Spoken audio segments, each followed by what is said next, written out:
कहाँ गलती नजर आई आपको? हारिस रऊफ, मैं तनवीर से पूछूंगा, लेकिन हारिस रऊफ एक मरतबा फिर इतने कामयाब नहीं रहे और बड़े एक्सपेंसिव साबित हुए। शाहीन शाह अफरीदी ने शायद प्रेशर डालने के लिए अपने 3 ओवर्स ऑन द ट्रॉट करा दिए।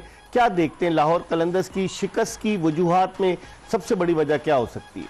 सबसे पहले तो सर अपनी गलतियों से मैच हार जाना, और फील्डिंग में कोई गलती नहीं कही जाएगी। चने कैप्टनसी की गलती हो गई, बॉलिंग में गलती हो गई, बैटिंग में गलती हो गई।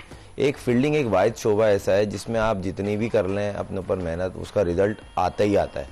कहीं ना कहीं कुछ ना कुछ ऐसा हो रहा है, मुस्तकिल कैच गिर रहे हैं। और आज का मैच, आज फिर शाहीन से एक कैच गिर गया, और गिरा भी किसका, रिजवान का 40 पे, और वो मैच चेंज करके चला गया। अगर 40 पे वो आउट हो जाता, जो पार्टनरशिप लगी उसकी हल्की सी, वो वहीं खत्म, मैच वहीं एंड हो गया था। क्योंकि रिजवान ने जिस तरह उनके स्पिनर को खेला, पहली बात तो ये कि मुझे ये समझ में नहीं आई कि दुनिया में ये चीज अब नॉर्मल सी बात लगती है, क्योंकि क्रिकेट अब ज्यादा हो रही है ना, शॉर्ट वर्जन, जहां गेंद ग्रिप हो रहा होता है वहां पे बाहर बॉल नहीं करते। उस लेफ्ट आर्म स्पिनर ने, आप जमान में भी outside the leg stump bowling जी, मैं मेन चीज था जिस तरह का उनका स्पिनर बॉल कर रहा था ना, और हाँ वो ऑफ स्टंप के बाहर क्यों चला गया कुछ समझ नहीं आई। वो रिजवान को उस बेसिकली तो उसके कंफर्ट जोन में चले गए, उसने शफल करके जब उसने छक्का मारा फिर ये विद इन स्टंप आए और ढीला बॉल किया। तो ये मेरे समझ नहीं है, या तो वहां बात नहीं कर रहे थे या वो प्रेशर में था कि रिजवान हिट मार देगा। अरे बॉल अगर अच्छी जगह पे बॉल पिच होगा तो बड़े से बड़ा बैट्समैन हो वो शॉट नहीं मार सकता, मगर अगर आप डर के बॉल करेंगे या डर के कप्तानी करेंगे, क्योंकि कप्तान आके बात करता तो ये चीज रुकती। सही। तो कहीं ना कहीं आज शाहीन की कप्तानी में भी बहुत सारे फ्लॉ दिखे जिसकी वजह से उनकी टीम हारी। और फील्डिंग तो आप सर मैं क्या बोलूं, फील्डिंग हर मैच में 2-2 3-3 कैच गिर रहा, सीधी बॉल, मतलब कैच चलने ड्रॉप हो गया, सीधी बॉल पे 2 चौके वाइटल टाइम पे गए जहां पे टीम को बाउंड्री की एक्चुअली जरूरत थी।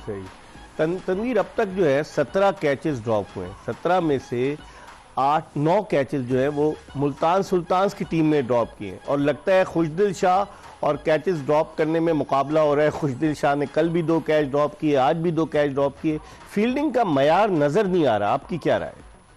देखिए, जिस तरह आपने बोला कि मुल्तान सुल्तान ने ज़्यादा कैचेस छोड़े, और मुझे तो ऐसा लग रहा है कि कोई ना कोई खुशदिल शाह को ये ना बोल दे कि भाईजान जाके ज़रा थोड़ी सी एक्स्ट्रा प्रैक्टिस कर लो जाके, तुम्हें क्या हो गया है, कैच तुमसे नहीं पकड़े जा रहे। हाँ।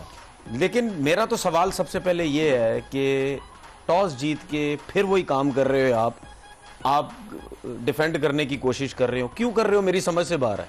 लाहौर कलंदर की जो देखें, ये बहुत मतलब यानी बहुत गलत आ रहा है बॉल के ऊपर। पहले आराम से पहले आप अपने बॉल के नीचे आराम से तो आओ, आप कभी वो झटका दे रहा है, कभी क्या, ये देखिए किस तरीके से जा रहा है, मतलब यानी एक कैच पकड़ने का एक तरीका होता है ना, वो उस लग ही नहीं रहा। तुम प्रोफेशनल क्रिकेटर से तो नहीं पकड़ने की कोशिश, पता नहीं क्या कोशिश कर रहा है, एक्स्ट्रा एफर्ट करने की कोशिश कर रहा है। इकबाल भाई, ऑस्ट्रेलिया 90% रिवर्स कप में पकड़ा। दूसरी चीज पता क्या इकबाल भाई, मेरा तो सवाल लाहौर कलंदर से ये है ना कि भाई आप टॉस जीत के क्यों कर रहे हो?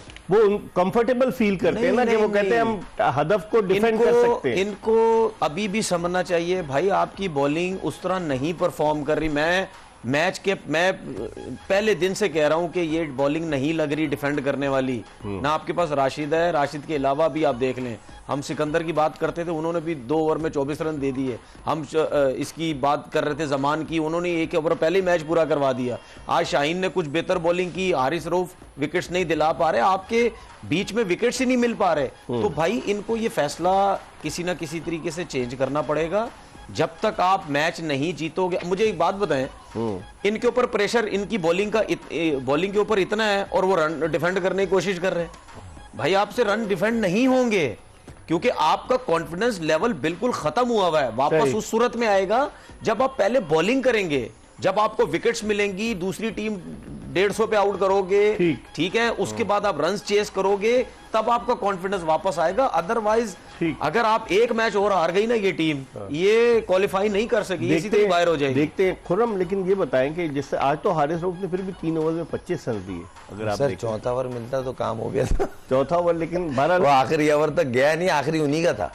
तो उनको नहीं दिया कप्तान नहीं, ने। तो मैच ही एतमाद खत्म नहीं है। हो गया ना सर, मैच नहीं, ही खत्म हो कप्तान, गया। हाँ ये बात भी है। ये आपने सही कहा कि मैच खत्म हो गया, वरना तो आखिरी ओवर उन्होंने ही करना था। हाँ, उनका ही बचा के रखते ना, जमान का 19 ओवर की थी। हाँ, हाँ। लेकिन फिर भी खुर्रम, अगर आप देखें कि जिस तरह की रिजवान ने आज बैटिंग की, इनको पता था, और उनके डेविड मलान जल्दी आउट हो गया, फिर रिजा हेंड्रिक्स जल्दी आउट हो गया, जिन दोनों ने रन्स किए हुए थे, और इनको पता था कि इनकी की विकेट रिजवान की, अगर रिजवान उस वक्त आउट हो जाते तो मामला तो मुश्किल में पड़ सकता था मुल्तान के लिए। ये रिजवान, इनकी बैटिंग में लास्ट ईयर वाली डेप्थ नहीं है। अगर आप देखें उस टाइम तो बैटिंग इतनी लंबी होती थी, मतलब हमें समझ नहीं आता। बेंच पे भी एक आध ऐसा प्लेयर था, मैं सोचता ये खेल नहीं रहा। किसके? मुल्तान की अगर आप देखें, एक टाइम तो इनके पास टिम डेविड था, फिर एक मिलर खेला एक सीजन, डेविड मिलर, हाँ डेविड मिलर था, फिर ये रोसो था, पोलार्ड था, मतलब एक लंबी चौड़ी बैटिंग। फिर शोएब मकसूद नहीं फिट हो रहा था उस टीम में, उसने टूर्नामेंट जिता दी, मतलब बहुत बड़ी बैटिंग। अब ऐसी खाली की है बैटिंग कि इन पे रिलायबल सिर्फ दो पे ही है। जैसे जल्मी में दो रिलायबल है, बाबर आजम है या तीन है ना, रिजवान, देखें डेविड मलान और रीजा हेंड्रिक्स। डेविड मिलान की वो फॉर्म नहीं है, उसने पहले मैच में रन किए हैं, मगर वो कैसे रन किए वो आपने भी देखा। एक होता है ना बैट से लगी बॉल जो है गैप में जा रही है, सही, तो वो चीज नहीं है। तो एक रिजांडे और ये रिजवान, ये दो पे ये पूरी टीम खेल रही है। जिस दिन ये क्लैप हुए, आज इफ्तिखार ने एक्स्ट्रा ऑर्डिनरी हिट है। इस पर हम बात करेंगे। तनवीर, जिस तरह से बात कर रहे हैं, इफ्तिखार तकरीबन 50 से ज्यादा T20 पाकिस्तान की जानिब से खेले, सिर्फ 858 रन हैं। क्या हो जाता है जब वो पाकिस्तान की जानिब से खेलते हैं तो उस तरह परफॉर्म नहीं करते? डोमेस्टिक में वो गैर मामूली तरीके से बैटिंग करते हैं। आज भी उन्होंने कमाल की बैटिंग की। क्या इंटरनेशनल क्रिकेट का प्रेशर होता है या डोमेस्टिक क्रिकेट पे रिलैक्स्ड होते हैं? हालांकि इनका स्ट्राइक रेट देखें इंटरनेशनल का 129-30 का या एवरेज 24-25 की है, मेरे हिसाब से बेहतर होनी चाहिए। ये मैंने फिर बोला ना, ये 3-4 प्लेयर ऐसे, इनको मैं सिर्फ डोमेस्टिक का प्लेयर ही मानता हूँ। कैसे छक्के मारे आज उन्होंने? जी, मैं इनको डोमेस्टिक का प्लेयर ही मानता हूँ। ये जब इंटरनेशनल क्रिकेट में आते हैं, इनका लेवल बिल्कुल ऐसा होता है कि जैसे इनको खेलना भी नहीं आता। उसका आइडिया मैंने बहुत अच्छे तरीके से लगा लिया है, क्योंकि जब ये PSL खेलते हैं ना, तो बॉलिंग का कुछ बॉलर्स को इन्होंने रडार में लिया हुआ होता है, या इनको ये पता होता है कि अपने बॉलर्स को 1-2 छक्के मारोगे वो हमारे अपने फेवरेट रडार में देते रहेंगे। अब मैं जमान खान की एक बात करता हूं भाई, आपका स्लिंगिंग एक्शन है, अगर इस एक्शन के साथ आपका यॉर्कर एक्यूरेट नहीं है तो फिर आपकी बॉलिंग का कोई फायदा नहीं है। जिसका हाथ बाहर से आ रहा उसका यॉर्कर, पहले उसने जितवाया है पिछले साल। मैं वो बात नहीं कर रहा, मैं वो बात नहीं, वो जितवाया इस टूर्नामेंट की बात बिल्कुल। जो उनकी भी मार लग रही है, जब तक आपका यॉर्कर एक्यूरेट नहीं होगा, आपका स्लिंगिंग एक्शन का फायदा ही कोई नहीं। भाई आपको क्यों खिलाते हैं? सलमान इरशाद हो गए, जमान हो गए, इनको क्यों ज्यादातर खिलाए जाते हैं कि यार लास्ट ओवर में इनकी एक्शन की वजह से हमें बड़ा फायदा होगा। मुझे ऐसा लग रहा है कहीं ना कहीं ये बिग बैश जहां के खेल रहे हैं या लीग खेल रहे हैं, पिचेस की वजह से इनकी जो लेंथ है वो चेंज होती जा रही है। ठीक है, मुझे ऐसा एक चीज जो है वो नजर आ रही है। बाकी इफ्तिखार इन्हीं, मेरे ख्याल में इन्हीं टूर्नामेंट का वो हीरो है। जब पाकिस्तान टीम में जाते हैं हम तो सोचते ही रह जाते हैं पता नहीं कौन से मैच में रन करेंगे ये।